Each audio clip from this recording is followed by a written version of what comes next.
তুই না আমার মাথাটা গরম করার আগে আমার বললো আব্বা কি হয়েছে? তাড়াতাড়ি তুই আমার বললো অন্য আগে ঘরে কইতাছি তোরে। আব্বা তোর কি হয়েছে? তোর দাঁড়াই কথা ওকে দাঁড়াই এমনি করতেছি না, আমার মনটা কদিন ধরে বাড়িতে আছে, আমার কানা কিন্তু কবর আইয়ে। আমি মাতবার মানুষ, বালা খারাপ সব কিছুর মাতবারির মধ্যে আমার ডাহে। আব্বা তুমি কি ডাঙ্গা প্রশ্ন করছো? জন্ম না এক মাস আগে থেকে জানি তুমি মাতবগিরি করো। হাই, তুই আমার মুখে লাগলে কথা কস। আব্বা তোমরা কে সিলেটা লাগাইছো? এতে 3টা বাজে উঠতে ঘুমাইছি, ব্যবসা করি। তোমরা কি একটু ঘুমানি দিতে না? দেখ মজুরের বাচ্চা, আমার সুটটা সেরা সংসারে হাল দছে, আর তুই এনে ঘুরস আর দিন বিতাস।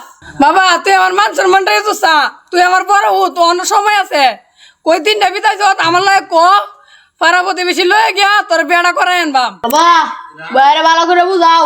আমি রাইতে 3টার সময় বাবা তাই দি ভাই কাল কথা কইতে মুডা মুডা কণ্ঠ। মজুরের বাচ্চা অন্য সময় আছে, কয়লা দিহি তুই কাজ করে লাইনটা করস। আব্বা তোমার লোক কিবা কথাটা কইতাম, আমার শরম করে। বাজান শর্মা লইতো না, আমি দেশ বিদেশে মাতবরগিরি করি, আমার কথা শরীর বাইরে কইলে আমার কথাটা হালতো না। আব্বা কথাটা কিবা কই, সেইটা 3 বাচ্চার মা আর 2-3 হাজার বিয়া হয়েছে। আমি চাইছিলাম গোপনে বিয়া করে যেতাম, তোমরা না জানায়া। আব্বা ভাই 3 বাচ্চার মাল লাগা লাইন করে, আর আমি যেটা লাগা করি এটা 5 বাচ্চার মা। আব্বা আমি ট্যুরে আসি।